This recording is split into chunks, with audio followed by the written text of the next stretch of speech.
મને લાગ્યું કે જ્યારે જન્મદિવસ થાય બધા વૈષ્ણવો દૂર દૂરથી આવે, તેમને રિટર્ન ગિફ્ટ શું આપવી જોઈએ? એક ગુરુ ભગવદ નામ સિવાય બીજી રિટર્ન ગિફ્ટ શું આપી શકે? અને જે લોકો સત્સંગમાં નિમિત્ત બન્યા અને ભગવદ નામ લેવડાવે છે ને, તો ખાતરી માનજો જેની પાસે હોય એ બીજાને આપી શકે. ભગવદ નામ લેવડાવવામાં પણ નિમિત્ત આપણે બનીએ ત્યારે માનવાનું એ નામ સ્થિર થયું છે, અને નામ સ્થિર થયું છે ત્યારે બીજે આપી શકાય. મારા ગૌરવી પણ આવેલા છે, અને ક્યાંથી આપણે બધા આવ્યા છીએ શ્રવણ કરવા માટે, અને વિષય પણ આપણો છે શ્રી ગિરિરાજ ધાર્યાષ્ટકમ, આચાર્ય શ્રી મહાપ્રભુજીની એક એવી અદ્ભુત રચના. અને કહેવાય ને, ગિરિરાજધારીના શરણમાં બધા જીવોને લઈ જઈએ, ગિરિરાજધારીમાં પ્રેમ કરાવી દઈએ, એનાથી વધીને અમારા દ્વારા આપને ઉપહાર બીજો શું હોઈ શકે? અને એટલા માટે આ 3 દિવસનું જે સત્સંગ ગોઠવાયું છે એનો ઉદ્દેશ પણ એ છે. હું ઘણીવાર મારા પ્રવચનોમાં કહેતો હોઉં છું કે જ્યારે પણ સત્સંગ માટે આપણે ભેગા મળીએ છીએ, તો હું કાયમ કહું છું, અહીંયા કંઈક નાખવા માટે, કંઈક તમારામાં એડ કરવા માટે, કંઈક તમારામાં ઉમેરવા માટે અહીંયા જરા પણ ભેગા કર્યા નથી. તમને એવું લાગતું હોય ને કે કંઈક તમારામાં એડ કરીશું, બહારથી કંઈક ઉમેરીશું, તો આપણે બધા પહેલેથી એટલા બધા ફૂલ થયેલા છીએ કે જરા પણ નવું કંઈક એડ થાય એની જગ્યા રહી બધા જાણે છે. અને એટલા માટે કંઈક નવું એડ કરવા માટે નહીં, પણ કંઈક એવું અંદર અટવાયું છે, કંઈક અંદર એવું ગૂંચવાયું છે, એને ગોતીને કાઢવા માટે આપણે ભેગા થયા છે.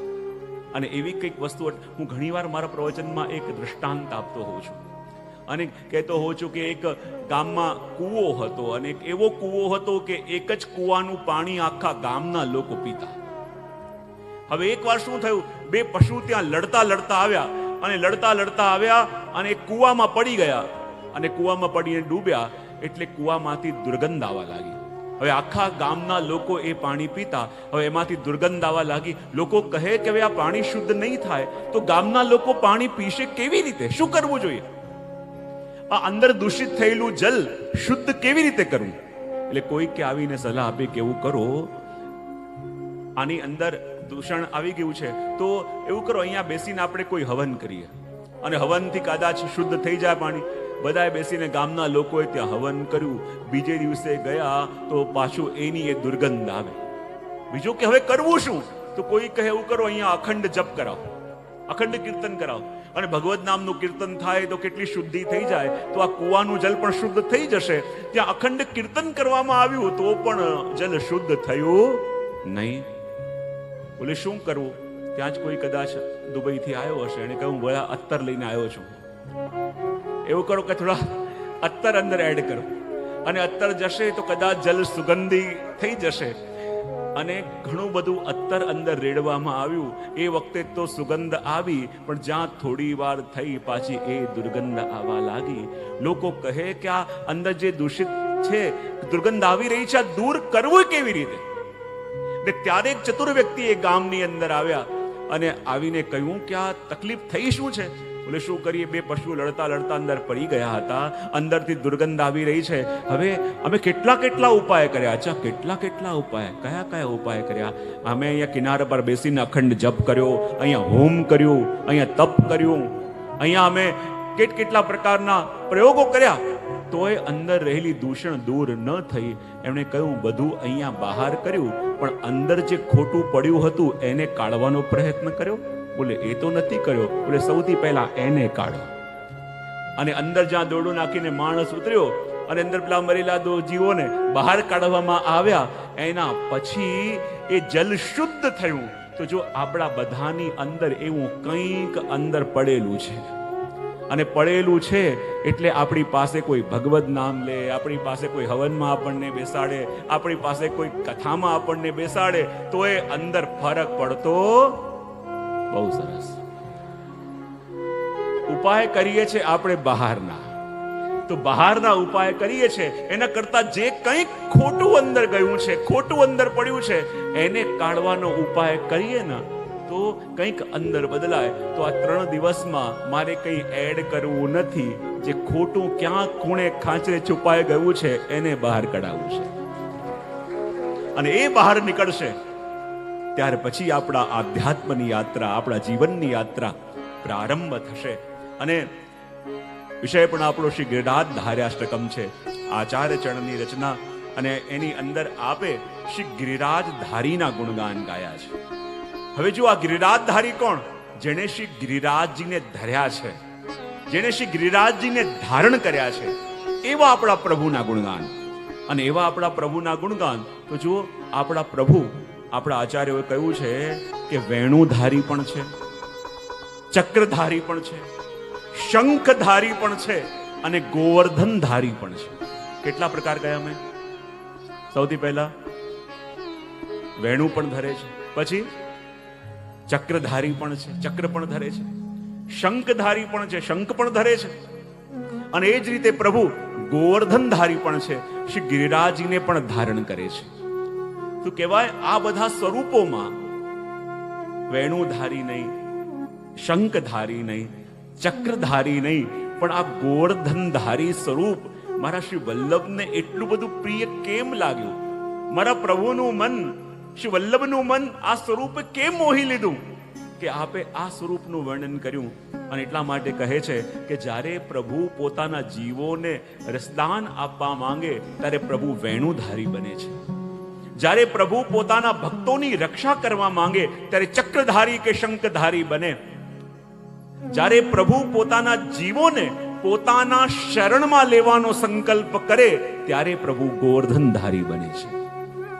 અને પ્રભુના શરણે જવાનો ઉપાય, પ્રભુના શરણે જવાની ઉક્તિ યા યુક્તિ એટલે આ ગિરિરાજ ધાર્યાષ્ટકમનું રસપાન. આ રસપાન કરતા કરતા ક્યારે આપણું શરણ સિદ્ધ પ્રભુમાં થઈ જાય એ આપણને ખબર પણ ન પડે.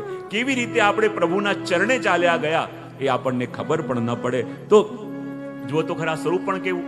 નીચે તમે ગોવર્ધનધારીનું સ્વરૂપ દર્શન કર્યું છે ને, ઠાકોરજી છે, એમના ઉપર શ્રી ગિરિરાજજી છે. અને આ સ્વરૂપ કેવું?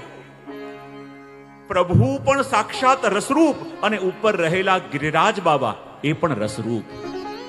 નીચે રહેલા પ્રભુ એ સાક્ષાત ભગવત સ્વરૂપ, તો ઉપર રહેલા શ્રી ગિરિરાજ બાબા એ હરિદાસ વર્ય યાની પ્રભુના ભક્તોમાં શ્રેષ્ઠ. તો આ સ્વરૂપ એવું છે કે જેમાં ભગવાન પણ છે અને ભક્ત પણ છે. અને ગિરિરાજ ધાર્યાષ્ટકમનો જે પાઠ કરે એના ઉપર પ્રભુની કૃપા તો થાય, જોડે જોડે પ્રભુના પ્રિય ભક્તોની પણ કૃપા થાય. કારણ કે હરિદાસ વર્ય છે શ્રી ગિરિરાજ બાબા, જેને પ્રભુએ ધારણ કર્યા છે. આપણે કાયમ જોઈએ કે શ્રીનાથજી બાબા શ્રી ગિરિરાજજી માંથી પ્રગટ્યા ઉપર મંદિરમાં બિરાજે છે. પણ આ સ્વરૂપ એવું જ્યારે ભગવાને વિચાર કર્યું કે હું મારા ભક્તોનો ભાર ધારણ કરું, અને પોતાના નિજ ભક્તોના ભારને ધારણ કરવા વાળું સ્વરૂપ એટલે આપણા શ્રી ગોવર્ધનધારી સ્વરૂપ. અને એટલા માટે આ સ્તોત્રની અંદર એ જ વર્ણન કરવામાં આવ્યું છે. માટે વિશેષ સમય ના લેતા આપણે સીધા સ્તોત્રોની અંદર પ્રવેશ કરીએ, જેથી એનું ચિંતન, એનું મનન જે થઈ શકે આજે આપણે પ્રથમ દિવસે કરીશું. અને એનું વર્ણન કરતા અહીંયા કહી રહ્યા છે, એક સાથે બધા ગાઈશું. ભક્તા વિલાસા ચરિતાનુસારી દુઃખાદિ ચોરે નયશો વિસારી કુમારી કાનંદિત ઘોષનારી મમ પ્રભુ શ્રી ગિરિરાજ ધારી.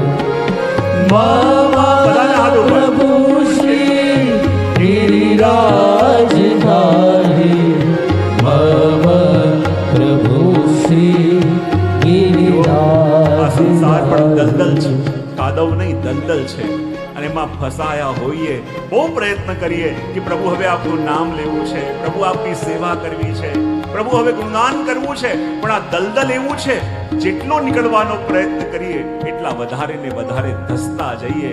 પણ જ્યારે દલદલમાં ફસાયો હોય એ હાથ ઉપર કરે અને કદાચ પ્રભુની દ્રષ્ટિ પડે અને આવીને આપણો હાથ ખેંચીને કાઢે તો આ સંસારના દલદલમાંથી નીકળી શકાય. અને એટલા માટે તો માવા પ્રભુ શ્રી ગિરિરાજ ધારી મમ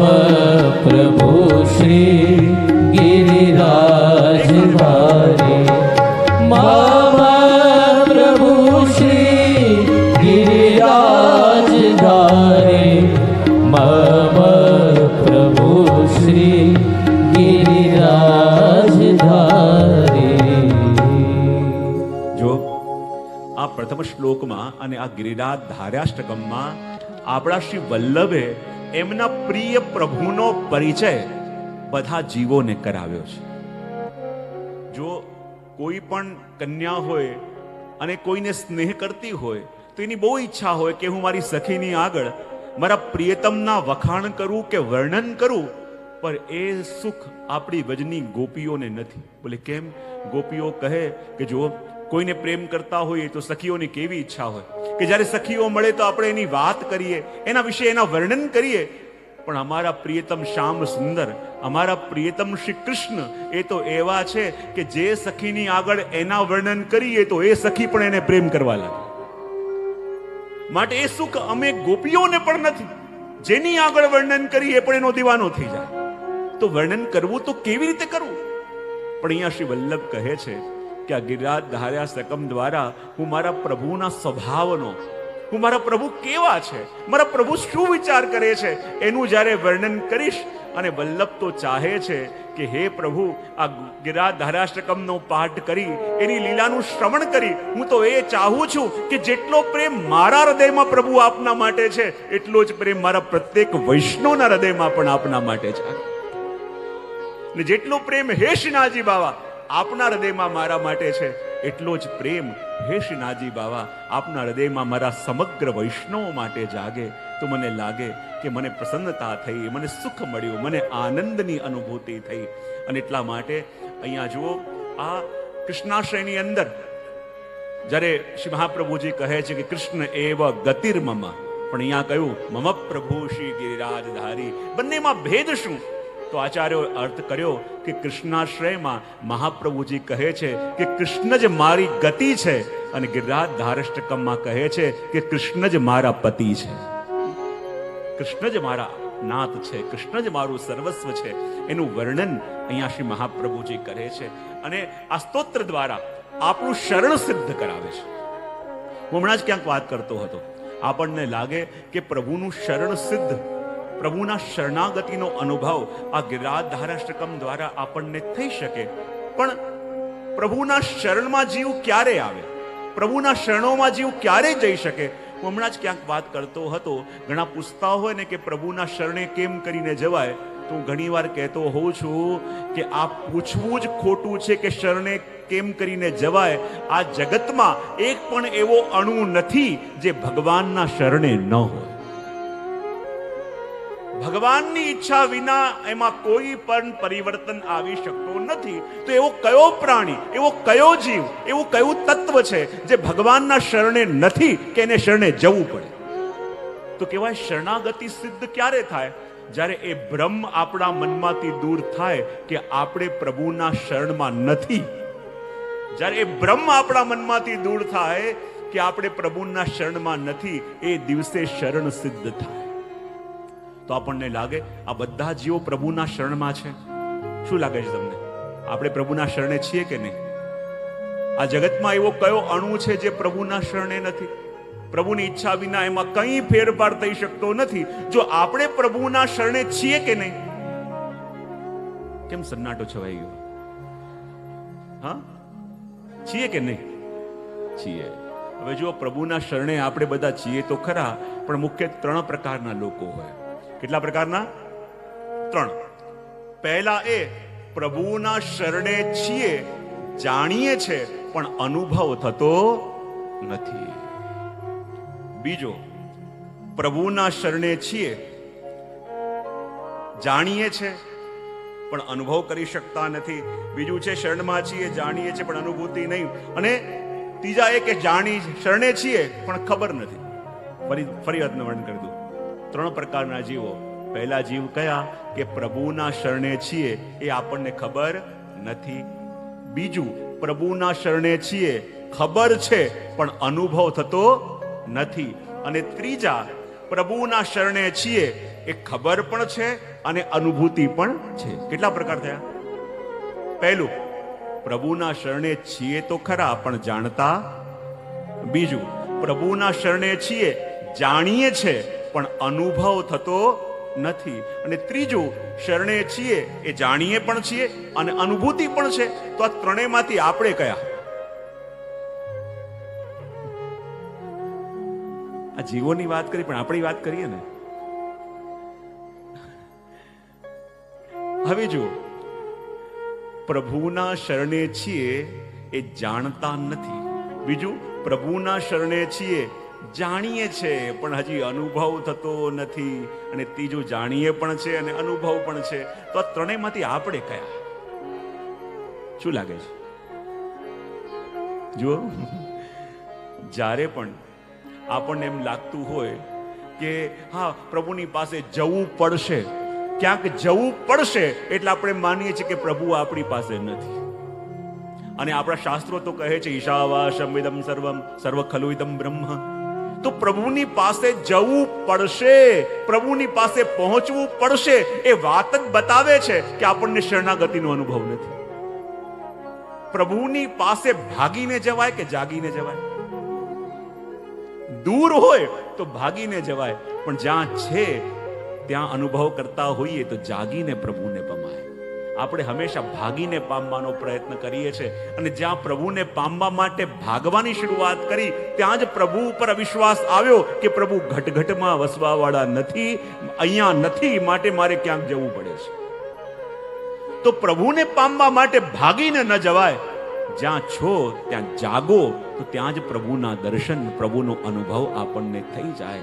અને એટલા માટે પહેલો કક્ષા એ જેને એમ લાગતું હોય ને કે હું ભાગીને પ્રભુને પામીશ, હું પેલા તીર્થ જઈ આવીશું, ત્યાં તીર્થમાં જઈશું, ત્યાં જઈશું, ત્યાં જઈશ, જે ભાગીને પામવાનો પ્રયત્ન કરે, પહેલી કેટેગરી કે ભગવાનના શરણે છીએ પણ ખબર, બોલો તો ખરા.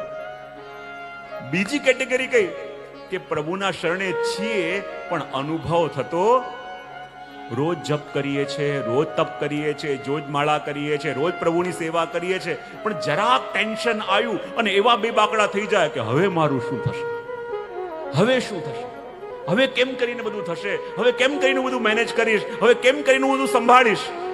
એવું થાય છે કે નહીં? હા કે ના તો પાડો. તો માનવાનું આપણે કઈ કેટેગરીમાં?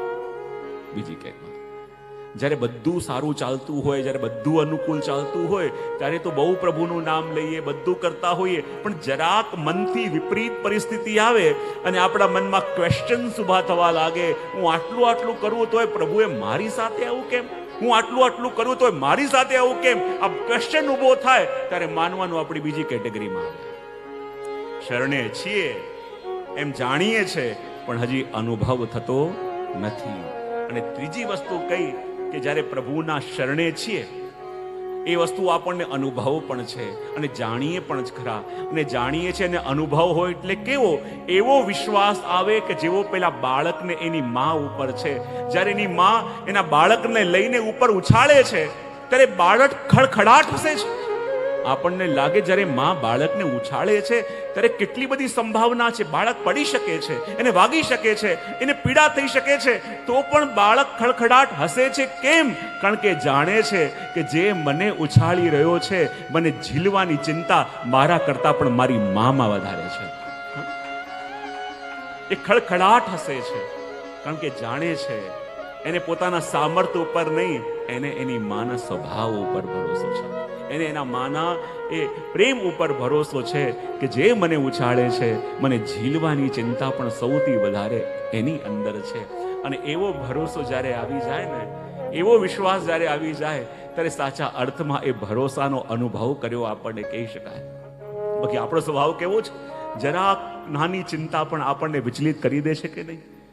જરાક એક નાનું સમસ્યા સામે ઊભી થઈ અને આપણે ત્યાં ભાગીએ એવા બે બાકડા થઈ જઈએ છીએ. પણ આ ત્રીજી કેટેગરીમાં જ્યારે આપણે આવી જઈએ, શરણનો અનુભવ પણ થાય. અને જુઓ, પ્રભુ કહે છે કે મારો ભક્ત એકવાર ખાલી મારા ઉપર ભરોસો કરે, એકવાર મારા ઉપર વિશ્વાસ કરે, એને વિશ્વાસને સિદ્ધ કરવાનો જવાબદારી હું પોતે લઈ લઉં છું. પણ આપણે વિશ્વાસના પાયા એવા હલેલા હોય છે, જરાક ધક્કો વાગે પાછો હલે, જરાક ધક્કો વાગે ને પાછો હલે, એવો આપણો ભરોસો હોય છે. એટલા માટે એ કૃપાનો અનુભવ આપણે કરી શકતા નથી. અહીંયા શ્રી મહાપ્રભુજી કહે છે, જાણો છો મારા પ્રભુનો સ્વભાવ કેવો છે? અને મારા પ્રભુના સ્વભાવને તમે જાણશો ને તો એમને પ્રેમ કર્યા વિના રહી નહીં શકો. મારા પ્રભુના સ્વરૂપને જાણશો, એને ચાહ્યા વિના રહી નહીં શકો. તો કહું આપના પ્રભુ કેવા છે? તો સૌથી પહેલા પ્રભુ એમના સ્વભાવનું વર્ણન કરતા કહે અને કહે ભક્તાભિલાષા ચરિતાનુસારી. જાણો છો મારા પ્રભુ કેવા છે? બોલે કેવા છે? જો આ આખી દુનિયા પ્રભુના ઈશારાથી અને પ્રભુની ઈચ્છાથી ચાલે છે કે નહીં? જો ભરોસો કરતા હોય તો હા પાડજો, અને ક્યાંક ભરોસો ન હોય તો ના બોલજો. આખી દુનિયા પ્રભુના ઈશારાથી ચાલે છે કે નહીં? પ્રભુની ઈચ્છાથી જ ફેરફાર થાય છે કે નહીં? તો કહેવાય આખી દુનિયા જેના ઈચ્છા માત્રથી ચાલે છે, અને એવા ભગવાન જ્યારે સંકલ્પ કરે છે કે મારે મારા ભક્તોની ઈચ્છાથી ચાલવું છે, મારે મારા ભક્તોની ઈચ્છા પ્રમાણે ચાલવું છે, ત્યારે માનવું એ મારા પ્રભુ ગોળધનધારી છે. કે ભક્તાભિલાષા ચરિતાનુસારી. મારા પ્રભુ કેવા છે?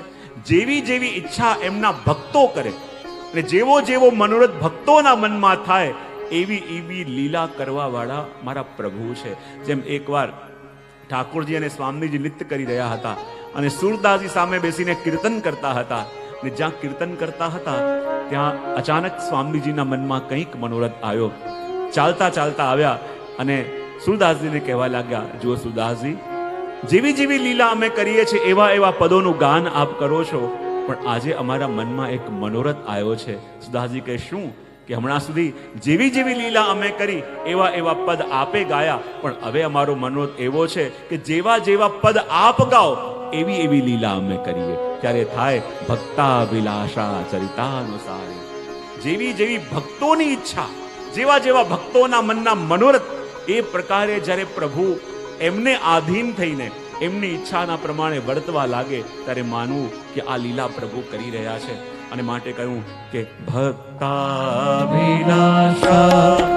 ચરિતાનુસારી દુઃખાદિચર્યે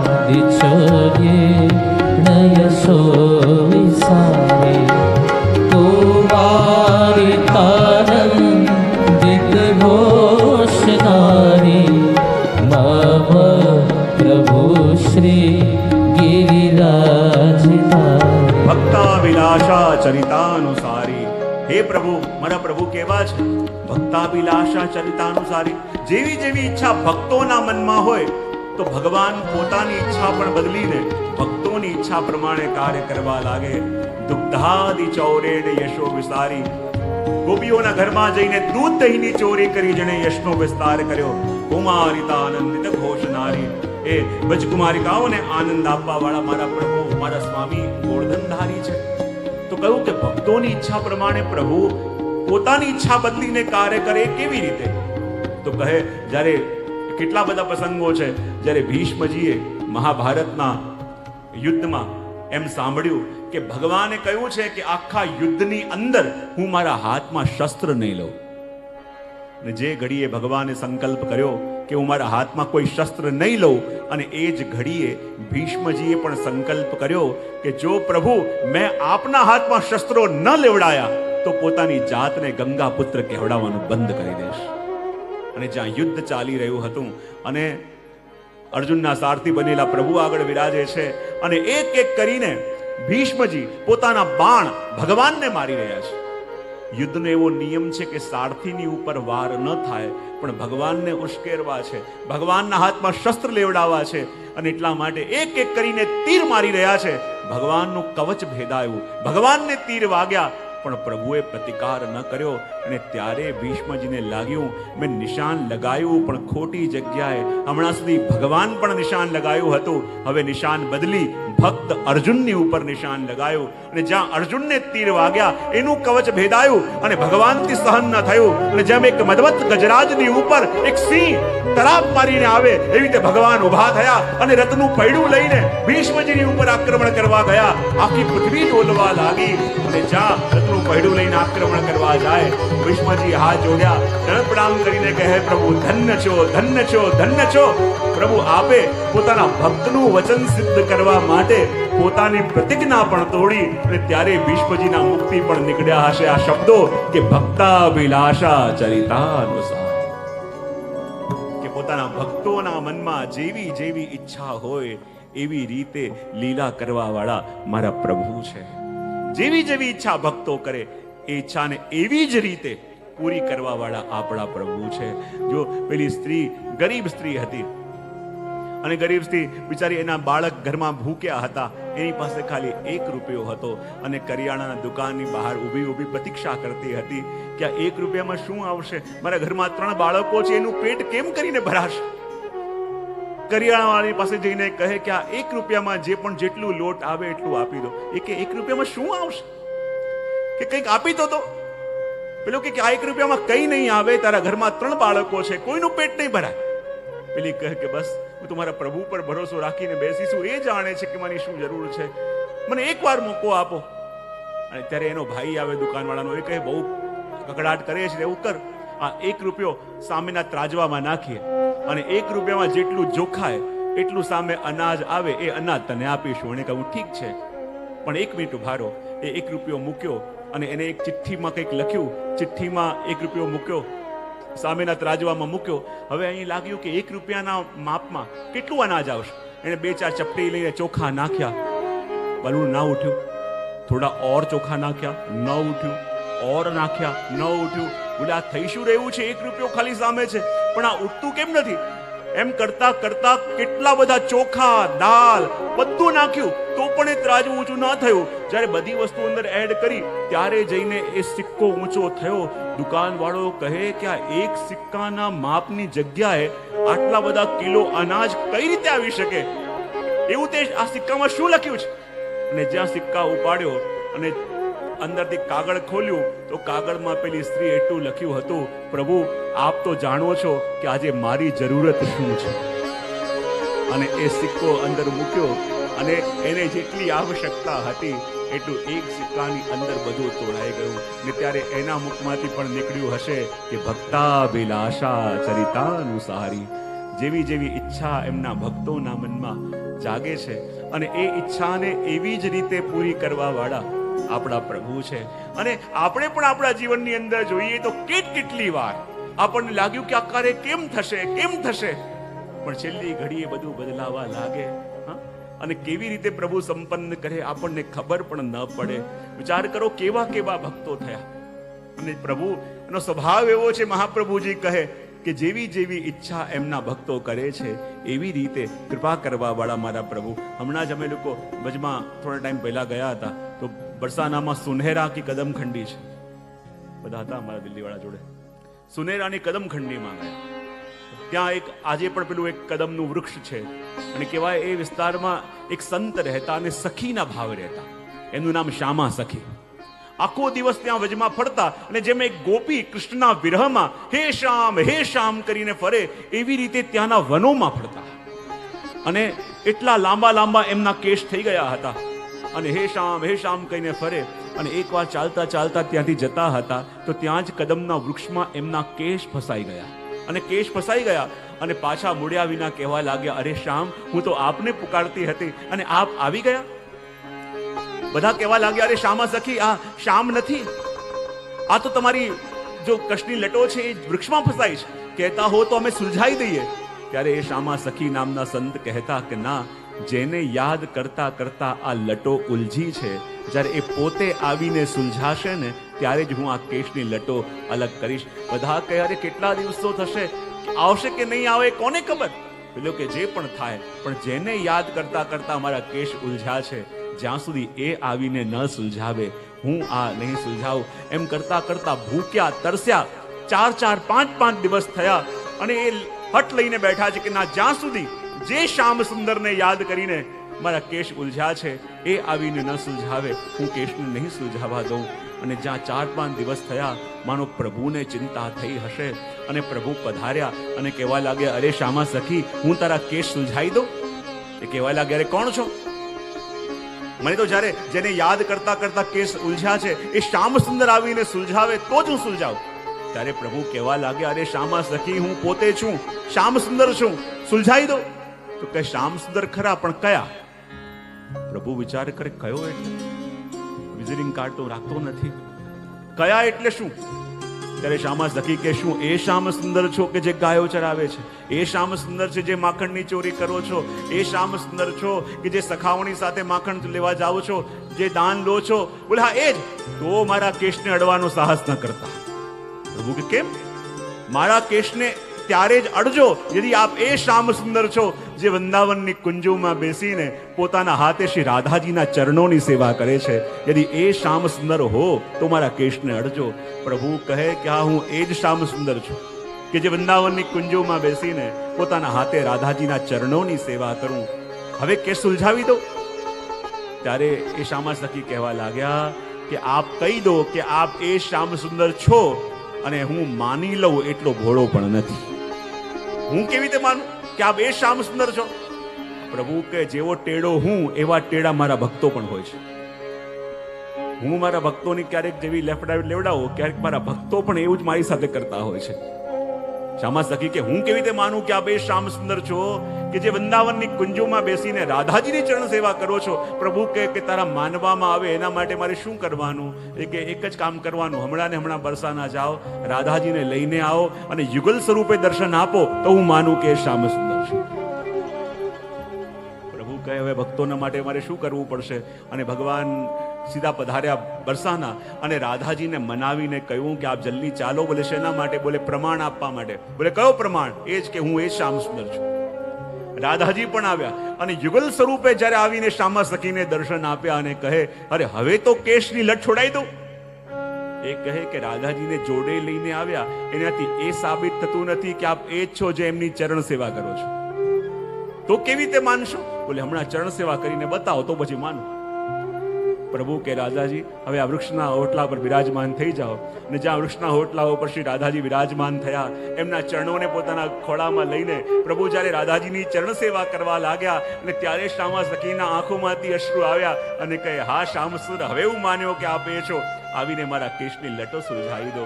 ને જો આ ભક્તના મનમાં જેવી જેવી ઈચ્છા જાગે, ભક્તના મનમાં જેવા જેવા મનોરથ જાગે, એવા એવા મનોરથ પૂરા કરવા વાળા આપણા પ્રભુ છે. ને ત્યારે એ શ્યામા સખીના મુખમાંથી પણ નીકળ્યું હશે કે ભક્તાભિલાષા ચરિતા અનુસારી. પ્રભુ જેવી જેવી ઈચ્છા એમના ભક્તો કરે છે એવી એવી ઈચ્છા પૂરા કરવા વાળા પ્રભુ આપ છો. જેવા જેવા મનોરથ ભક્તો કરે એવી એવી ઈચ્છા પ્રભુ આપ પૂરા કરો છો. અને જો કેવી કેવી ઈચ્છા આપણા મનમાં પણ જોઈએ. यदि મારા જીવનની એક વાત તમને કરું, આ પ્રસંગ ક્યારેક ક્યાંય કહેતો નથી, પણ મને લાગ્યું કે આજે જન્મદિવસ છે અને મારે મારા આત્મીયજનો પાસે મારું જીવનનું કંઈક છુપું નથી રાખવું.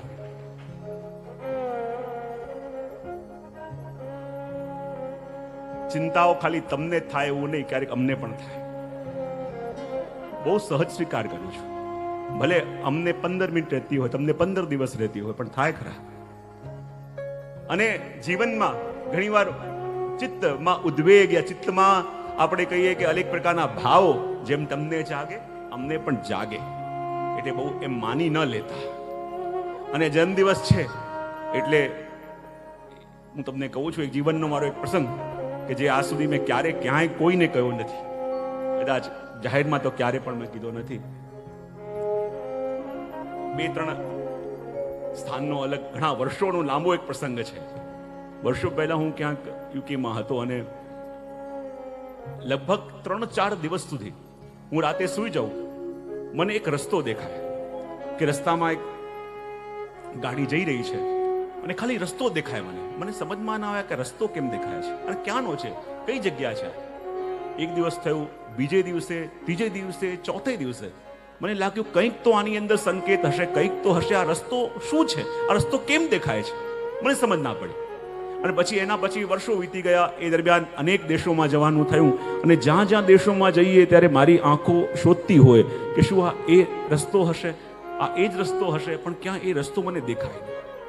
પણ પછી જ્યારે હું પહેલી વાર જ્યારે યુએસમાં ગયો, પિતાશ્રી પણ હતા અને અમે બધા જોડે હતા, અને એ વખતે અમે સેન હોઝેથી LA જવાના હતા બાય કાર.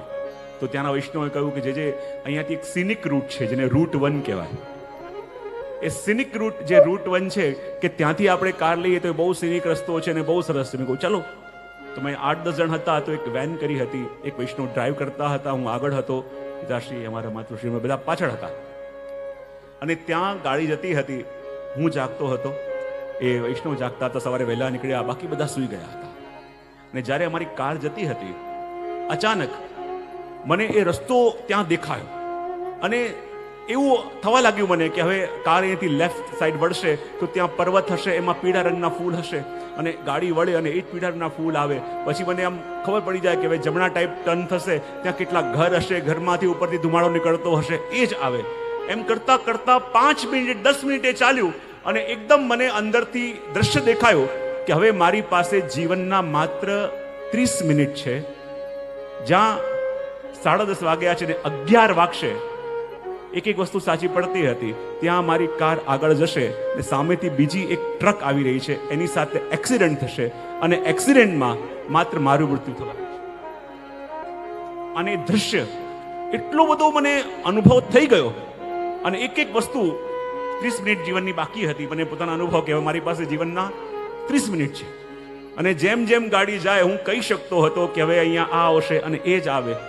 પછી હું કહી શકું કે ગાડી હવે આમ જશે, ત્યાં કેટલાક 4 લોકો ઊભા હશે, વાત કરતા હશે, એ દ્રશ્ય આવે અને મને પ્રમાણ મળી ગયું કે હવે મારી પાસે એક વસ્તુ જ્યારે ઘટી રહી છે, જીવનના 30 જ મિનિટ મારી પાસે હવે છે. મેં કીધું સમજમાં આવ્યું કે હવે હું શું કરું. મેં વિચાર કર્યો કે હજી બાળકો બધા અહીંયા હતા, મેં ફોન કરવાનો ટ્રાય કર્યો પણ ત્યાં નેટવર્ક એ રસ્તામાં નથી આવતું. તો મેં ફોન કરવાનો ટ્રાય કર્યો, ફોન પણ ન વાગ થાય. મેં કહ્યું શું કરું, હું કેવી રીતે કોઈને કહું, બધા સૂતા હતા, હું કોઈને કંઈ કહી પણ ન શકું અને કહું તો કેવું લાગે કે હવે હું જીવનના ખાલી મારી પાસે 30 મિનિટ જ છે અને એક મિનિટ જેમ ઓછી થતી જાય મને લાગે કે હવે હું 20 મિનિટ 15 મિનિટ છું. અને એ વખતે મેં મેસેજ પણ કર્યો હતો ફોનમાં ઘરે કે હવે હું નહીં રહેવાનું, જ્યારે મેસેજ મળે, નેટવર્ક આવશે, મળે કે ન મળે ત્યાં સુધી હું નહીં હું. એમ પણ દ્રશ્ય આવી ગયું અને જ્યાં ખાલી 5 મિનિટ રહી હતી અને જે રસ્તો મેં જોયો હતો કે આ રસ્તે જઈ રહી છે, સામેથી એક મોટી ટ્રક આવશે અને એક્સિડન્ટ થશે અને આખા ગાડીમાંથી ખાલી મારી મૃત્યુ થવાની છે. અને એ પ્રમાણે જ્યાં ગાડી ગઈ અને મારી પાસે ખાલી જીવનની 5 મિનિટ રહી હતી અને મને બહુ સ્પષ્ટ અનુભવ હતો કે હવે મારી પાસે 5 મિનિટ છે. ને ત્યારે ન ફોનમાં કંઈક હતું, ન હું કોઈની સાથે વાત કરવાનો હતો, ન બધા સૂતા હતા, ન કંઈને જગાડવાનો હતો. મને લાગ્યું કે હવે મારી પાસે કાંઈ નથી અને બસ શ્રી અમનાજીનું સ્મરણ કર્યું અને કહું કે હવે હું આપના શરણે છું, આપને જેમ ઈચ્છા એ મારી ઈચ્છા. અને જ્યાં ખબર પડી કે હવે 5 મિનિટ રહી છે, 4 મિનિટ 3 મિનિટ 2 મિનિટ કરતાં કરતાં જ્યાં 1 મિનિટ આવી અને આગળ એ ટર્ન મને દેખાતો હતો અને અચાનક ખબર નહીં શું થયું કે જે ડ્રાઈવ કરતા હતા વૈષ્ણવ, એણે કાર એકદમ સાઈડમાં ટર્ન કરી લીધી અને બીચ પર લઈ ગયા. મેં કીધું કે આપણે આગળ જવાનું, બીચમાં કેમ? મને કહે કે જે અહીંયા બીચ પર ઘણા બધા સી લાયન્સ ત્યાં આવતા હોય છે તો અહીંયા ઊભા છે તો આપ જોઈ લો. અને જ્યાં ટર્ન કરી એ 11 વાગી ગયા. 11 વાગી ગયા અને હું ત્યાં હતો. મેં કહું કે 11 વાગી ગયા, હું તો એમને એમ છું.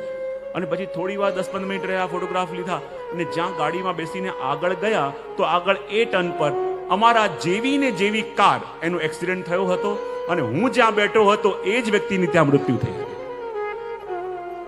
અને ત્યારે એ ઘટનાએ મને એટલો બધો હચમચાવી દીધો કે મૃત્યુ તો હતી પણ કોઈ કારણથી ટળી ગઈ, કોઈ કારણથી એ વસ્તુ ઘટવાની હતી, ઘટી ન શકી. તો શેના માટે મને પ્રભુએ બચાવ્યો? અને એના પછી એ ઘટના કે જે મેં મૃત્યુને એટલું બધું નજદીકથી અને એટલું બધું નિકટથી જોયું, એટલું બધું નિકટથી અનુભવ કર્યો અને એ દિવસથી મારે આખું જીવન જીવવાનો ઢંગ, આ દુનિયાને જોવાનો ઢંગ, પોતાને જોવાનો ઢંગ એ બધું બદલાઈ ગયું. અને મને લાગ્યું કે ના, આ જીવનમાં શું ભરોસો છે એક ક્ષણનો પણ. અને ત્યારે મારું મન એટલું ઉચાટ થઈ ગયું હતું, સાચું કહું છું. મને બહુ જ બેચેની થવા લાગતી હતી અને હું જોતો હતો કે એ રસ્તા ઉપર કંઈક તો મારું કનેક્શન છે. અહીંયા સુધી કે જે યરમાં મારો બર્થ થયો છે, હું ગૂગલ પર સર્ચ કરતો કે એ રસ્તામાં કોના કોના મૃત્યુ થયા, કે એમાં કંઈક મારું કનેક્શન પૂર્વનું હોય કે ત્યાંનું હોય, કોઈક જન્મમાં મારું ત્યાં કંઈક થયું છે. એટલું બધું સ્ટ્રોંગ મને થતું હતું અને મારું મન બહુ બેચેન થઈ ગયું. મને બિલકુલ અંદરથી ઉદ્વેગ થવા લાગે, શું કરું શું કરું. અને ત્યારે એકવાર શેમનાજીનો પાઠ કરતો હતો અને કે કરતો હતો અને એ ટાઈમે જાણે અંદરથી મને પ્રેરણા શેમનાજી કરી, અંદરથી અવાજ આવ્યો, શાલિગ્રામ ક્ષેત્ર, શાલિગ્રામ ક્ષેત્ર. મેં કહ્યું શાલિગ્રામ ક્ષેત્ર તો નેપાલ હોય. અને પછી મને અંદરથી અવાજ આવ્યો તો મેં કહ્યું કે કંઈક પ્રેરણા છે, કંઈક મારા મનનો જે ઉદ્વેગ છે, જે કેટલા બધા પ્રશ્નો મારા અંદર જાગી રહ્યા છે, મારે એનો ઉત્તર મેળવવો છે અને ઉત્તર નહીં મળે મને મનમાં શાંતિ નહીં મળે. અને એ વખતે મારે ખાલી એ જ જાણવું હતું કે મારું પૂર્વમાં શું હતું, હું ક્યાં હતો અને એ રસ્તા સાથે મારું શું કનેક્શન છે. મને કેમ મને એ સ્વપ્નમાં આવ્યું, એ જ રસ્તામાં ગયો અને આ જ અનુભવ મને ત્યાં જ થયો. ને જ્યારે એ વસ્તુ ત્યાં થવા લાગી ત્યારે પછી મારે નેપાળ જવાનું થયું. અને નેપાળ જ્યારે હું ગયો ને તો પહેલા કાઠમંડુ ગયો. એથી પહેલા મેં સર્ચ કર્યું કે ત્યાં જોવાલાયકમાં શું શું છે. તો મને બે વસ્તુ ત્યાં મળી. એક તો બોધા નીલકંઠ મને નામ મળ્યું અને બીજું એક સ્વયંભૂનાથ. બે જગ્યા મળી. તો જે શેષ શૈયા ઉપર પોઢેલા ભગવાન વિષ્ણુનું સ્વરૂપ છે અને મને એ સ્વરૂપમાં બહુ જ કનેક્શન ફીલ થયું. અને ત્યાં મેં કીધું કે ત્યાં દર્શન કરવાના છે, પણ હું કન્ફ્યુઝ હતો કે આમાંથી બોધા નીલકંઠ કયા અને સ્વયંભૂનાથ કયા. મને એમ કદાચ એ સ્વરૂપ સ્વયંભૂ પ્રગટ્યું છે ભગવાન વિષ્ણુનું શેષ શૈયા પર પોઢેલા, એ સ્વયંભૂનાથ હશે. તો કાઠમંડુમાં હું જ્યાં એક હોટલમાં રોકાયો હતો અને મેં કીધું સવારે પહોંચ્યો હતો અને એ દિવસે મેં વિચાર કર્યો કે મારે ત્યાં દર્શન કરવા જવું છે. અને બહાર આવ્યો અને ત્યાં ઘણા બધા ટેક્સીવાળા હતા. અને ટેક્સીવાળા તમે કહું કે મને એમ કે એ સ્વયંભૂનાથ હશે, કે સ્વયંભૂનાથ જવું છે, સ્વયંભૂનાથ જવું છે. બધા કે ના હમણાં તો ન જવાય, ને બહુ જ વધારે ભાવ કહેતા હતા અને બહુ વધારે માંગતા હતા. એ મેં કીધું કે આ કદાચ યાત્રી જાણીને આવું કરતા હશે. ત્યાં જ એક વ્યક્તિ સફેદ રંગના કપડાં પહેર્યા હતા, મસ્તક પર આમ સારો ચાંદલો કર્યો હતો, મારી પાસે આવ્યો અને મને કહે કે આપને જોઈને મને લાગે છે કે આપ વૈષ્ણવ પરંપરામાં છો. મેં કીધું કે હા, કેમ, તમને કેવી રીતે ખબર? તો કે ના, હું આપને કહું છું કે આપણે બોધા નીલકંઠ જવાનું છે. મેં કીધું કે સ્વયંભૂનાથ? બોલે એ નહીં, બોધા નીલકંઠ આપણે ત્યાં જવું. આપને જ્યાં જવાની ઈચ્છા છે ને, જે ઈચ્છા લઈને આવ્યા છો ને, એ આપણે ત્યાં જવાનું છે. મેં કીધું કે પછી તમે આવશો? બોલે કે હા, હું આવીશ. મેં તમે શું લેશો? કે એ બધી વાત તમારે જે આપવું આપજો, મારે આપને ત્યાં લઈ જવા છે. મેં કીધું કે આ કેવી રીતે વાત કરે છે કે મારે આપને લઈ જવા છે? મેં કીધું કે હમણાં મારે કરન્સી પણ થોડી ચેન્જ કરવાની છે. બોલે નહીં, આપ જોડે આવો. અને હું પછી એની કારમાં બેઠો અને અમે બંને જતા હતા. અને એ મને કહે કે જો હું પણ ઘણીવાર ઇન્ડિયા આવું છું. મેં કીધું તમે ક્યાં ને? હું બહુ વર્ષ સુધી યુપીમાં પણ અમુક જગ્યાએ રહ્યો છું અને ત્યાં મેં ગીતાનું અધ્યયન પણ કર્યું છે. અને મેં કીધું સારું કહેવાય. અને મને આવીને કહે છે કે જો આપના મનમાં મને લાગે છે કે કંઈક જાણવાની તડપ બહુ દેખાઈ રહી છે. મેં કીધું શું દેખાઈ રહ્યું છે? આપ જાણવા માંગો છો કે પૂર્વનું શું હતું, પાસ્ટમાં શું હતું?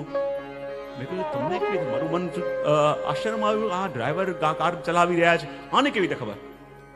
અને એ કહે છે કે જો હું જ્યારે ગીતાનો અભ્યાસ કરતો તો મને એટલું જાણવા મળે છે અને એનો સાર હું આપને એટલું જ કહી શકું કે જુઓ કે ભૂતના અને પાસ્ટના એની ચક્કરમાં પડી એ ભ્રમ છે. જીવન ભૂતકાળમાં અટકાઈ જવામાં કે શોધવામાં, એના ઉત્તર શોધવામાં નથી.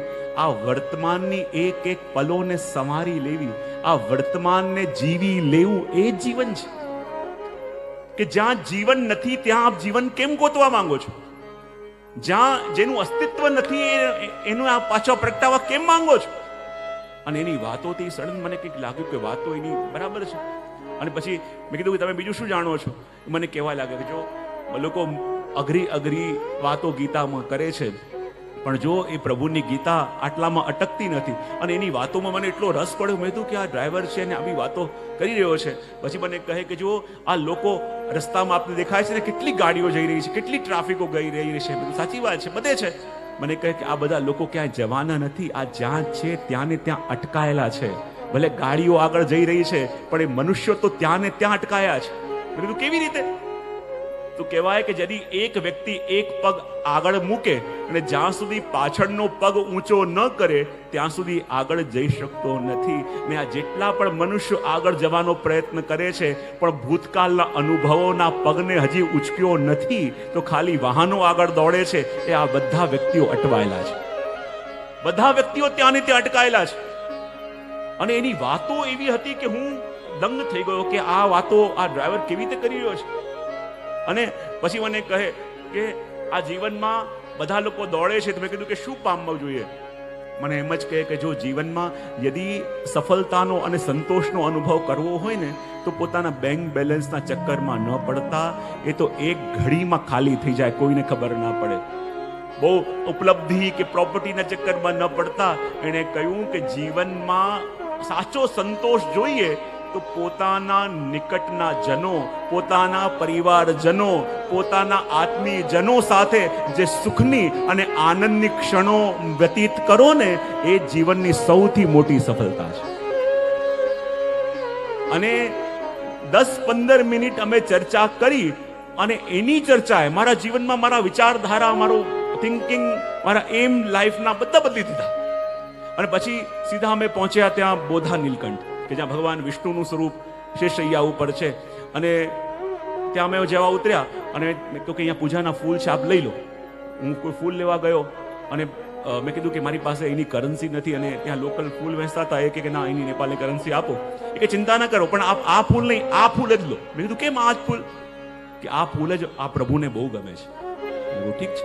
મેં કીધું મારી પાસે હમણાં કરન્સી, આપ ચિંતા ના કરો, પૈસા હું આપું છું. તમે કેમ આપશો? મારે લેવાનું છે, તમે નથી ઓળખતો, નથી તમારે કામ કઈ કે ના, મારે આપને આપવા છે ને આપ લો, પછી મને છેલ્લે એક સાથે આપી દેજો. તો ઠીક છે. એને પૈસા આપ્યા અને જે ફૂલ લેવાના હતા એ જ ફૂલ મેં લીધા. ત્યાં જઈને પૂજન ઇત્યાદિ કર્યું. પણ પછી મને કહે કે આ મંદિરની પાછળ એક વ્યક્તિ છે, એક બ્રાહ્મણ છે, અને એ છે ને ચોખાની કોઈક સામગ્રી બનાવે છે અને મારી ઈચ્છા છે કે આપ મને એ ખવડાવો. મેં કીધું કે આ ચોખાની વસ્તુ અને કંઈક મીઠાઈ બનાવે છે ને હું આપને ખવડાવું. ઠીક છે, ચલો. કે આપ લેશું? મેં હું નહીં લઉં, આપ લો. અને મેં કીધું કે આના પૈસા તો હું ના ના, પૈસા હું આપું છું, પછી મને છેલ્લે આપ ભેગા આપી દેજો, પણ આપે મને ત્યાં ઓર્ડર આપીને આપે મને ખવડાવવું પડશે. ઠીક છે. મેં કીધું કે પેલી મીઠાઈ, કે એ જ મીઠાઈ છે ને અહીંયા પ્રભુને ભોગ આવે છે, એ જે બનાવે છે એનું જ અહીંયા પ્રભુને ભોગ આવે છે, આપ મને એ ખવડાવો. અને મેં એ વસ્તુ લઈને એમને આપી, એમને વસ્તુ રોકી.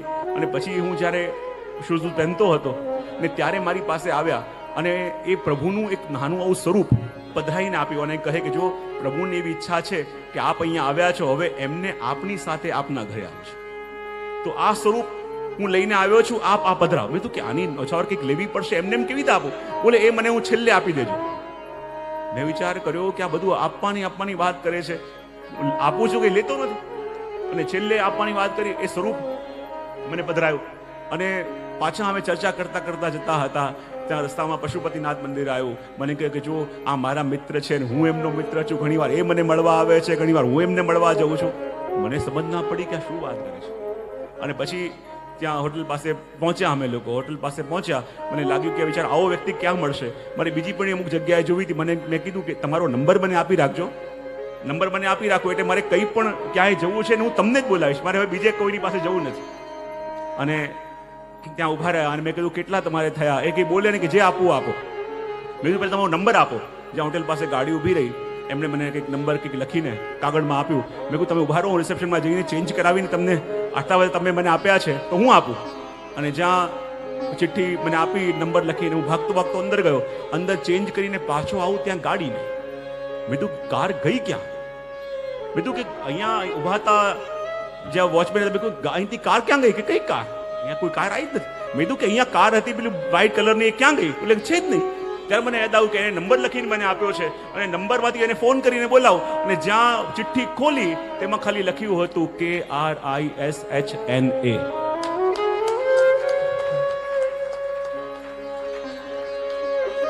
એ ચિઠ્ઠીમાં ખાલી એટલું લખ્યું હતું. હું ક્યારે એવું કંઈ દાવો નથી કરતો કે કહેતો નથી કે હોઈ શકે એનું નામ પણ હોઈ શકે, હોઈ શકે કદાચ એને નહીં લેવા હોય, ચાલ્યા પણ ગયા હોય. પણ એ ઘડી જે અનુભવ મને થયો છે અને જે અનુભૂતિ એ દિવસે પ્રભુએ કરાઈ છે, અને એકવાર લાગ્યું કે આ નામ પ્રભુનું છે, આનું શું કરું? કે કોઈને બતાવું, ક્યાંક લઈ જાઉં. પણ એ જ ઘડી વિચાર આવ્યો કે આ બુદ્ધિને બગડતા વાર ન લાગે. કદાચ આ લઈને હું પોતાની પ્રસિદ્ધિ માટે કે એ કંઈ ન કરી બેસું, એટલા માટે મેં કંઈ ના કર્યું. જલમાં ઘોડીને એ જે હસ્તાક્ષર હતા મારી અંદર ઉતારી દીધા કે નામ સદા માટે હૃદયમાં સ્થિર થઈ જાય. પણ એ વખતે જે ઉદ્વેગમાં, જે મનની ચિંતાઓમાં હું ગયો હતો, ત્યાં અનુભવ કરાયો કે યદી પોતાને જાણવાની તમન્ના થાય તો આજે પણ પ્રભુ આપણા સારથી બનવા માટે તૈયાર છે, પછી રથ હોય કે ગાડી હોય. અને એ ઘડીએ મારા મુખમાંથી પણ નીકળ્યું હતું કે ભક્તા અભિલાષા ચરિતા અનુસારી. અને આ અન્યથા ભાવના લેતા મારી આજે ઈચ્છા, મારી ક્યારે હું કહેતો નથી આ, પણ મને આજે ઈચ્છા થઈ કે આજનો દિવસ મારો વિશેષ દિવસ છે અને આપ સૌ આવ્યા છો તો કંઈ પણ કહું તો એનું કારણ એટલું જ હોય કે આજે આપણા મનની અંદર પણ એ ભરોસો આવે, આપણા મનમાં પણ વિશ્વાસ આવે કે પહેલા રથના સારથી બનતા હતા એવું નહીં. આજે આપણા મનમાં પણ પ્રશ્ન જાગે, આપણા મનમાં આજે પણ ઉદ્વેગ જાગે, તો આજે આ યુગમાં પણ પ્રભુ કોઈ ના કોઈ રૂપે આવી આપણા સારથી બની અને આપણા મનની ચિંતાઓને દૂર આજે પણ કરે છે. એ અનુભવ જ્યારે આપણે કરીએ આપણને ખબર પડે. અને એટલા માટે શ્રી મહાપ્રભુ જ્યારે કહે છે કે ભક્તા અભિલાષા ચરિતાનુસારી, અને જો મારા મનમાં એના પછી એક ખટકો રહી ગયો હતો કે એમણે એટલા બધા પૈસા બધી જગ્યાએ આપ્યા, પણ હું એમને આપી ન શક્યો. એટલે મારા મનમાં બહુ ઉદ્વેગ હતો કે મારે સેવા કરવી જોઈતી હતી, એ ન કરી અને એમણે જ મને ખાલી આપ્યું, તો આ ઋણ કેવી રીતે ચૂકવીશ? અમારા મનમાં બહુ ખટકો રહેતો હતો. પણ એકવાર જ્યારે કોઈક બહુ સાધારણ પરિસ્થિતિમાં હતા અને એમને અચાનક એક સ્કૂલમાં બાળક માટે કંઈક જરૂર હતી, અને એ વખતે જ્યારે થોડાક મેં કંઈક આપ્યા, એ દિવસે મને સ્વપ્ન આવ્યું અને પ્રભુ જાણે આજ્ઞા કરી કે હવે મારા બાકીના મને મળવાના શરૂ થઈ ગયા છે. અને ત્યારે પછી ઈચ્છા થઈ કે પ્રભુ કેવી રીતે રિટર્ન કરવા માંગે છે, પ્રભુ કેવી રીતે લેવા માંગે છે, એનો રસ્તો પણ મળ્યો. અને જ્યાં જ્યાં પણ કોઈકને જરૂરત હોય અને આપણે એમાં નિમિત્ત બનીએ, ત્યારે એ જતાવે છે કે હવે મને મળી રહ્યા છે. અને ત્યારે મને એક જ ઈચ્છા થાય કે પ્રભુ એ ક્યારે પૂરા ન થાય, હંમેશા ઋણી બનીને રહું અને આ જ રીતે આપનું ગમતું હોય ત્યાં ચૂકતે કરતે રહું. એ જ કામના એ દિવસે મારા મનની અંદર જાગી. અને એટલા માટે શ્રી મહાપ્રભુજી એ જ પ્રભુના સ્વભાવને, પ્રભુના સ્વરૂપને વર્ણન કરતા કહે છે. અને કહેવાનું તાત્પર્ય મારું આ પ્રસંગને એટલું જ ખાલી કે આપણને ક્યારે બી એમ ભ્રમ ના લાગે કે હું જે પ્રસંગ કહી રહ્યો છું એ તો 500 વર્ષ પહેલા, 5000 વર્ષ પહેલાના છે.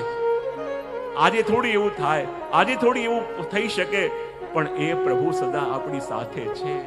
એકવાર એના માટેની તડપ આપણા મનમાં જાગે, એકવાર એમના દર્શન માટેની એક તાલાવેલી આપણા મનમાં જાગે, અને પછી જુઓ તમારે ગોતવા નહીં પડે, એ પોતે પ્રમાણ આપવા માટે તમારી પાસે આવશે કે હું તારી સાથે છું, હરેક ક્ષણ છું.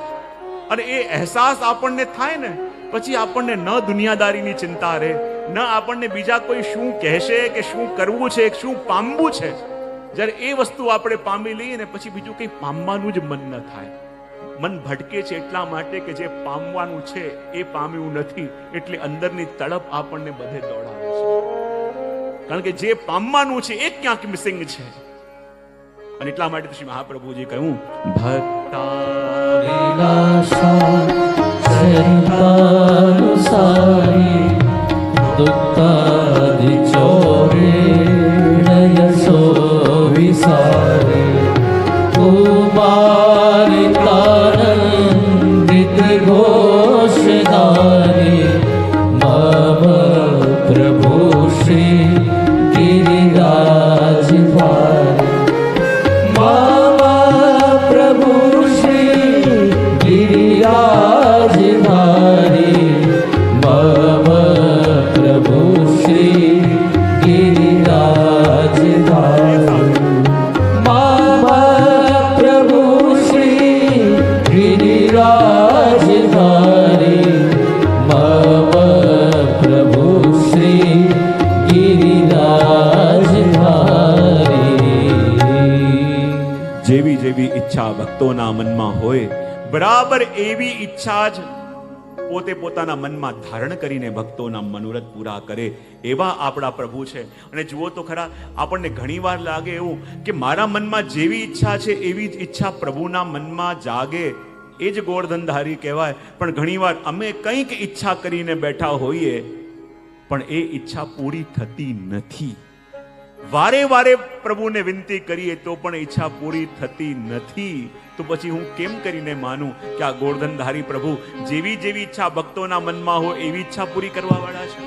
ત્યારે હું એને એટલું જ કહેતો હોઉં છું કે તમે ઈચ્છા કરીને બેઠા હો કે પર્વતના શિખરે જઈ મારે હવે કૂદકો મારવો છે, અને પ્રભુને વિનંતી કરો કે ધક્કો મારો, તો શું ધક્કો પ્રભુ મારશે?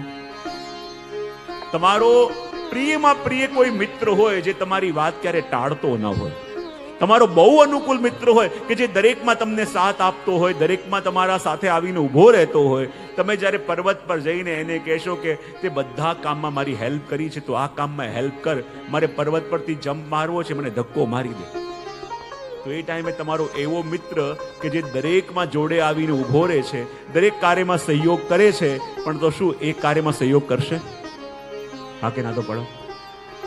કેમ નહીં કરે? તો તમને બધામાં સાથ આપે છે, દરેકમાં સહયોગ કરે છે, તો આ કામમાં સહયોગ કેમ નહીં કરે? કારણ કે જાણે છે કે તમે ખાડામાં પડવા માંગો છો. અને એવી વિનંતી ઘણીવાર આપણે પ્રભુને કરતા હોઈએ છીએ કે પ્રભુ આ એક કામ મારું એટલું સરસ ઓપોર્ચ્યુનિટી છે, આટલો સુંદર મોકો છે, આ મોકો એકવાર મને હાથમાં આવી જાય તો મારી આખી લાઈફ સેટલ થઈ જાય, પણ છેલ્લી ઘડી આવે ને બધું કેન્સલ થાય. આપણા મનમાં એવો ઉદ્વેગ થાય કે પ્રભુ આ આટલું સુંદર સેટ થયું હતું, બીજા બધાના કામ કેટલા ઇઝીલી સેટ થઈ જાય છે, આ બધું ઇઝી હતું, બધું અનુકૂળ હતું, છેલ્લી ઘડીએ ચેન્જ કેમ થયું? બોલે એટલા માટે પ્રભુ જાણતા હતા કે તું પર્વત ઉપરથી ખાઈમાં કૂદવા જવા માટે તૈયાર થયો હતો, તને દેખાતી નતું કે આગળ ખીણ છે, પણ હું જોઈ શકતો હતો, પછી તને ધક્કો કેવી રીતે મારો? તો કોઈ જીવ કહે કે પેલા ભાઈ તો પ્રભુની આટલી સેવા કરે, આટલો સત્સંગ કરે, તો પછી એમના જીવનમાં આવી સમસ્યાઓ કેમ આવી? બિચારા કેટલા રોડ ઉપર આવી ગયા, કેટલા સારા હતા અને કેટલું દાન કરતા, કેટલું પુણ્ય કરતા. તો પ્રભુ આપ બધાની ચિંતા કરો, તો જે આખો દિવસ આપનું નામ લે છે આપ એની ચિંતા કેમ ના કરો? પ્રભુ કે જે દિવસે એને નક્કી કર્યું ને મારે આ કરવું છે, મને સમજાઈ ગયું કે આ ખાડામાં પડવા જવાનો છે, અને મેં એને બચાવવાનો કેટલો પ્રયત્ન કર્યો. બોલે કેમ? બોલે જે પ્રોજેક્ટ ફાઇલ એને રેડી કરી હતી, મેં એને બચાવવા માટે એ ગાયબ કરાવી દીધી, ક્યાંક સંતાડી દીધી કે આ મળશે તો પોતે એપ્લાય કરશે, ને એપ્લાય કરશે તો ફસાશે. અને બચાવવા માટે મેં એની પ્રોજેક્ટ ફાઇલ બધી સંતાડી દીધી, ક્યાંક ખોવાઈ દીધી. 2-4 દિવસ સુધી ગોત્યો. મેં કીધું કદાચ હવે ચેતી જશે ને દૂર થશે, પણ એણે બધી ફાઇલો પોતાના કમ્પ્યુટરમાં સેવ કરીને રાખી હતી, બીજી પ્રિન્ટ્સ કાઢી લીધી. હવે જે બરબાદ થવાનો સંકલ્પ કરીને બેઠો હોય એને બચાવવું કેવી રીતે? પણ છતાં મારી ઈચ્છા હતી કે મારે એને બચાવવો છે. બધી ફાઇલ રેડી કરી અને જે ઓફિસરના પાસે મોકલી, મેં મહેનત કરી અને મેં એના ઉપર કૃપા કરી કે આ ખાડામાં પડવા જઈ રહ્યો છે, સમજતો નથી, તો એ ઓફિસરને મેં હોલિડે પર મોકલી દીધા. થોડા દિવસ બહાર રહે તો ત્યાં સુધી બચે તો ખરા. પણ આ એવો ચાલાક અને નક્કી કરીને બેઠો હતો કે મારે બરબાદ થવું છે, તો એ ઓફિસર જેની સહી કરવાની હતી એ તો બહાર હતા, પણ એણે ક્યાંક મોટા કોન્ટેક્ટ લગાવી, થોડા ખવડાવી પીવડાવી અને બીજા કોઈની સહી કરાવી લીધી.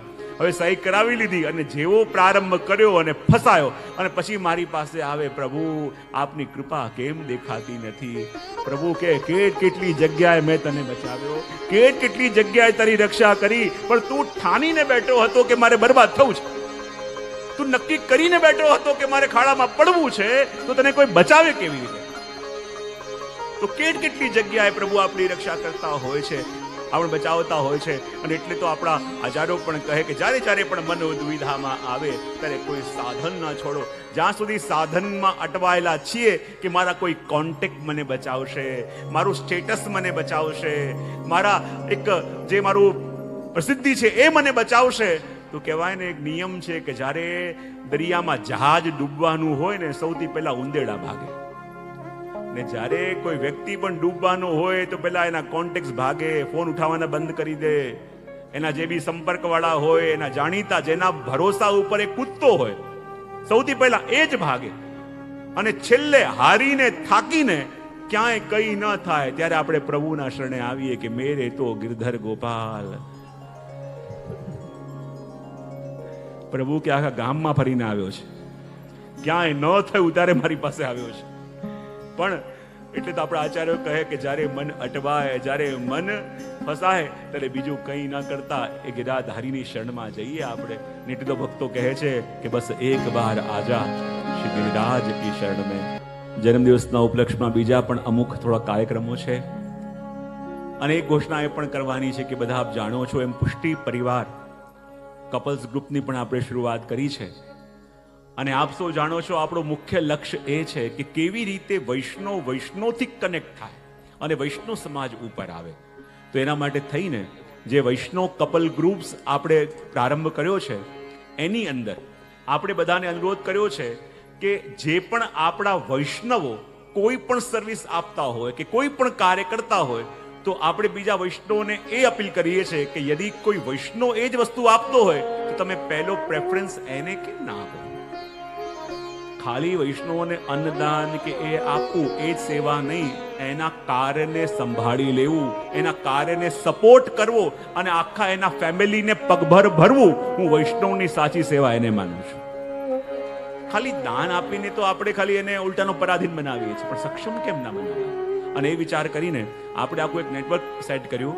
અને જે પણ કપલ્સ ગ્રુપ તૈયાર થયા છે એનાથી પહેલા આજે સૌથી પહેલા આપણે જેટલા પણ ગ્રુપમાં મેમ્બર બન્યા છે ને, આપણે સૌથી મોંઘું હમણાં તકલીફ પડે એવું શું છે? બોલે હેલ્થ એન્ડ એજ્યુકેશન. તો આપણે જેટલા પણ આપણા વૈષ્ણવ ડોક્ટર્સ અને વૈષ્ણવ કેમિસ્ટ છે એનો સંપર્ક કર્યો અને કહ્યું કે અમે જે પણ અમારા મેમ્બર છે એમને તમારી પાસે મોકલીશું, પણ તમારી પાસે આવે તો તમે એને લોકો પાસે લેતા હોય એના કરતાં ઓછું લો. અને આ પુષ્ટિ પરિવાર કાર્ડ દ્વારા, જે નીતિનભાઈ ડોક્ટર પણ મારા બેઠા છે, અને એવા ઘણા બધા ડોક્ટર્સે કમિટમેન્ટ આપ્યું છે કે આપણા પુષ્ટિ પરિવારના મેમ્બરશિપનું કાર્ડ જે લઈને જશે તો એ દરેક ડોક્ટર્સ અને મેડિસિનમાં એ દરેકને 25%, 30%, 40% અને અમુકમાં તો 70 થી 80% જેવું પણ ડિસ્કાઉન્ટ એ બધા વૈષ્ણવને મળશે. અને બધા ડોક્ટર્સ હોય 15 થી 20% એ એડમિટ થાવ તો પણ ડિસ્કાઉન્ટ. અને એવી રીતે સૌથી પહેલા જે મેમ્બર બન્યા છે એના વોટ્સઅપ ગ્રુપની અંદર આપણે આ બધી ફેસિલિટી છે ને અપલોડ કરી વેબસાઇટમાં એની લિંક શેર કરવામાં આવશે. અને આખા અમદાવાદની અંદર કોઈને પણ મેડિકલ સંબંધી, હવે આગળ જઈને તમારે જે પણ ડિપાર્ટમેન્ટલ સ્ટોર હોય, અહીંયા સુધી કે વૈષ્ણવને કોઈ ઘરમાં પ્રસંગ કરવો હોય તો એને વૈષ્ણવનો હોલ ડિસ્કાઉન્ટેડ રેટમાં મળશે, કેટરિંગ વાળા મળશે, બધી વસ્તુ. અમદાવાદમાં સેટ થયા પછી ભારતના બધા મોટા શહેરોમાં આપણે આ જ રીતે ગ્રુપ ચાલુ કરવું છે. દરેક જગ્યાએ આ જ વસ્તુ પ્રારંભ થશે કે વૈષ્ણવથી કનેક્ટ થાય, એમને પણ લાભ. આજે આપણું 1000-2000નું કોઈ બી ગ્રુપ હોય એ બીજે ક્યાંક જાય એની જગ્યાએ એ 2000 વૈષ્ણવનું ગ્રુપ યદિ વૈષ્ણવ કોઈ કાર્ય કરતું હોય એની તરફ વળે તો એક વૈષ્ણવનું ઘર સચવાય કે ન સચવાય, એનું કાર્ય આખું વધે કે ના વધે. તો એ કોન્સેપ્ટને લઈને હવે અમદાવાદમાં થયું એ જ વસ્તુ ભાઈ મુંબઈ, દિલ્હી બધી જગ્યાએ ચાલુ થશે. અને થોડા સમય પછી એવું થશે કે આપણા વૈષ્ણવ ક્યાંક બહાર જશે તો જેમ ક્રેડિટ કાર્ડ લઈને જાય ને એ પ્રમાણે પુષ્ટિ પરિવારનું કાર્ડ લઈને જશે. આપણે એવી એપ પણ, જેવી રીતે ઉબરની એપ હોય એવી રીતે એપ આપણે બનાવી રહ્યા છે પુષ્ટિ પરિવારની, કે જ્યારે તમે બહાર મેમ્બર છો, બહાર ગયા, મુંબઈમાં ગયા તો મુંબઈમાં તમારે કોઈ પણ વસ્તુની જરૂર હોય ક્લિક કરો કે વૈષ્ણવનું ક્યાં ક્યાં વસ્તુ છે, બધું તમારું લિસ્ટ પાસમાં આવી જશે. તમે મેમ્બર ત્યાં જશો એ તમને ડિસ્કાઉન્ટ આપશે.